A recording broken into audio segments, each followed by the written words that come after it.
everyone, just a reminder, this is never financial advice. This is just a video blog on how one trader sees the market.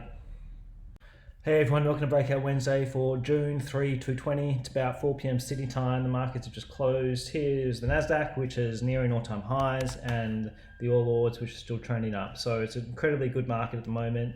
I'm certainly busy with my trading these days, and I'm just trying to sit with my winners for as long as I can and let the profits build. Now, I'm just going to quickly run through before I jump into trades where the money is not flowing. Just, a lot of the old market leaders like CSL's, really struggling to catch a bid. ResMed's the same, struggling a little bit to catch a bid. And then, but where is the money flowing? You've got your mining stocks, it's flowing into those.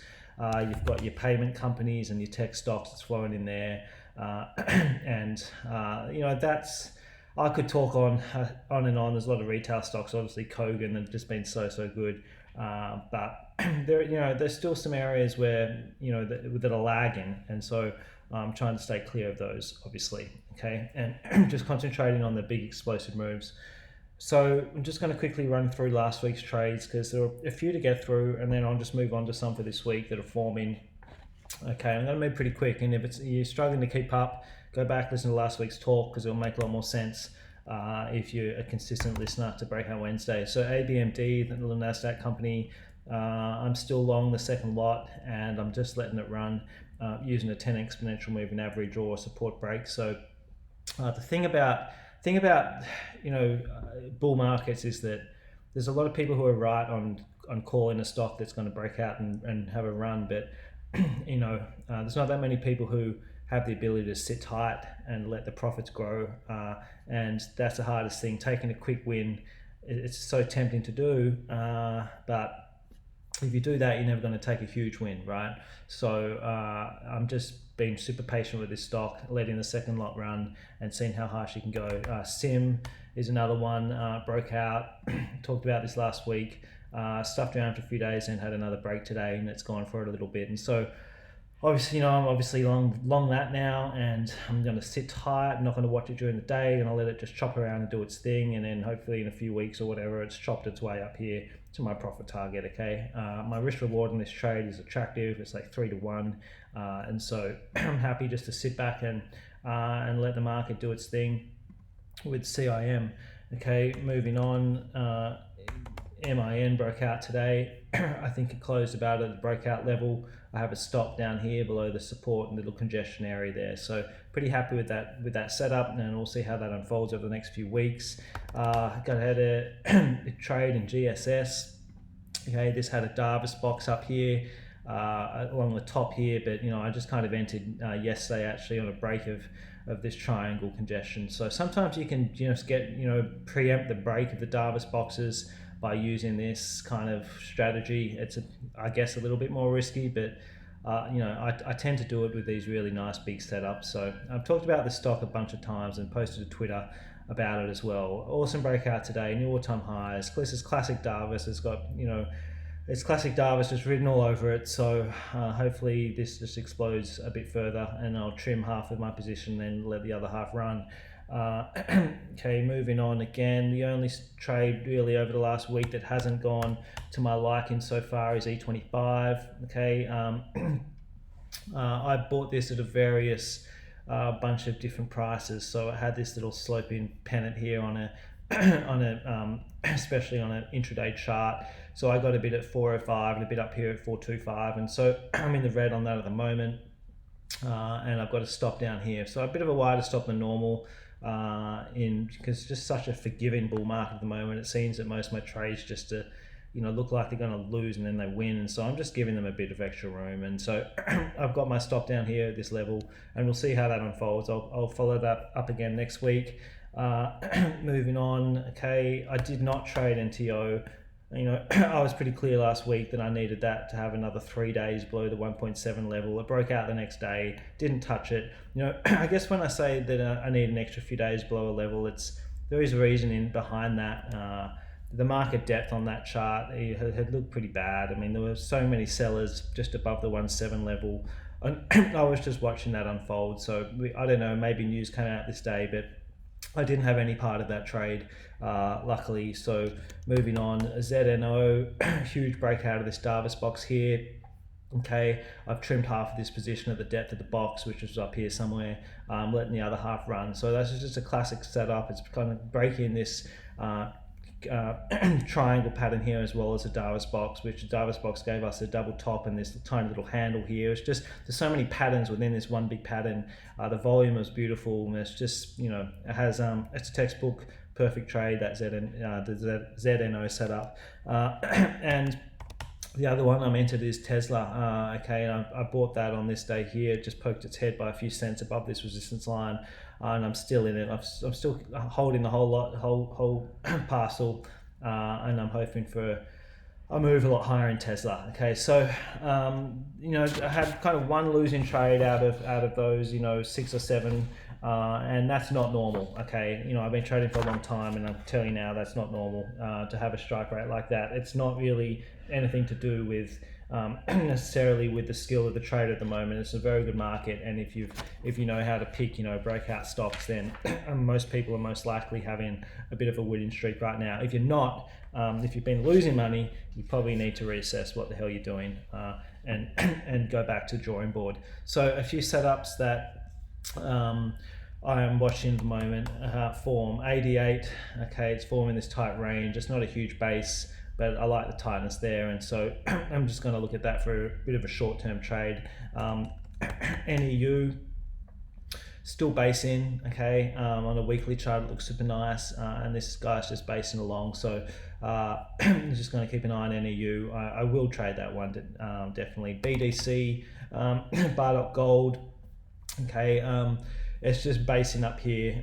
There's been a few distribution days, so I'm not going to put an order on that until I see volume dry up, and then I see volume come into it. So, but I'm certainly watching it. It's an interesting setup. CM8 on a weekly chart.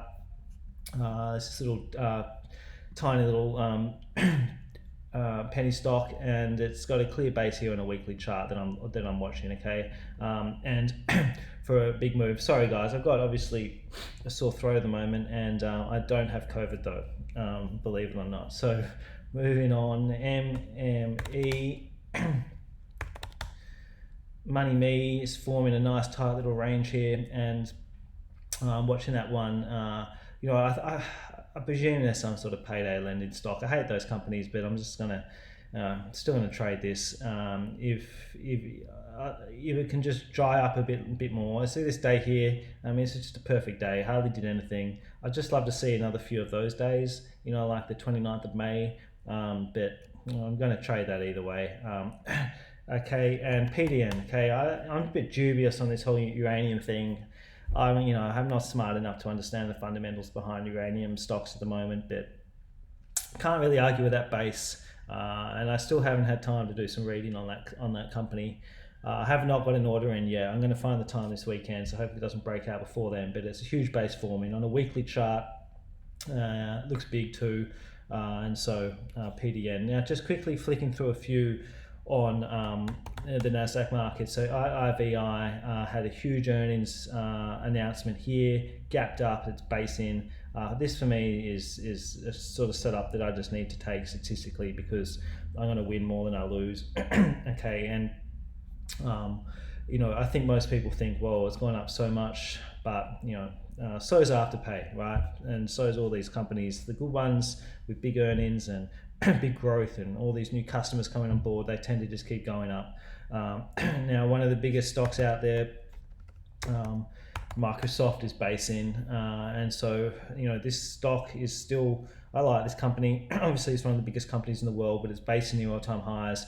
For those of you who were around last year, remember this time when it based back here, and I talked about it, and then I went long and I rode this sucker all the way up. And so, it's a similar setup, and I'm certainly not turned off by these big expensive companies. That's where the institutions want to put their money, and sometimes these are the ones that lead the market higher. So I have no problem buying Microsoft if it breaks out. McDonald's, I'm even watching again. I remember last year, for those around, I traded a lot of it, and it's based in here. And there's just so many. Okay, I can't talk about them all because I just can't. I'll be here all day. But there's so many little setups that I'm stalking. They all came up pretty much in the Darvas scan here, and I just do that religiously every day. And it's just more trades than I can possibly take that come up in that. Okay, there's other scans I do too, but raging bull market right now. This is when the Darvas boxes come into their own and make me money. Okay, during a market correction, there'll hardly be any Darvas boxes that come up, right? And so the other interesting thing at the moment, one sec. Yeah, so the other interesting thing at the moment is just how high the Aussie dollar has been rallying. So I'm just going to quickly flick to a daily FX chart. It's just a free Forex chart sort of thing. It's back up at around 70 cents, which is a huge rally. It's above its 200-day moving average now, which I haven't plotted on there on this particular one. I'm just not logged into my trading platform, so this was just quicker to get this chart up. It's interesting, when I take, for example, positions in Tesla, it's like, let's say hypothetically someone whacks $100,000 in Australian dollars into Tesla. You've really got to, your broker will most likely do that FX conversion at the time of sale, okay, the time of purchase. So, the 100,000 Aussie will get converted into about 70,000, just less in American dollars, and then you'll more or less have two trades going on. You'll have your long Tesla position, and you'll have your short Aussie dollar position, okay, and because that's what's happening when you obviously buy Tesla. You buy in American dollars, you sell in Australian dollars, and you're pretty much going short this chart here, okay? So you don't only have to make money on the Tesla trade to make money, but you have this working against you, okay? Because this has been rallying, a couple percent a week since the bottom of COVID, of the COVID crash, and it's made making money on US stocks harder. And so it's something to think about. The way I deal with it is, certainly I'm trading more Aussie stocks than American stocks at this very second, but I also hedge it by going long Aussie dollar, okay? And that's not for everyone. I've been doing this for a long time, so I can get away with it, but it is something to think about before diving into American stocks, because there's an added risk. Okay, everyone, that's it. Take care. Catch ya.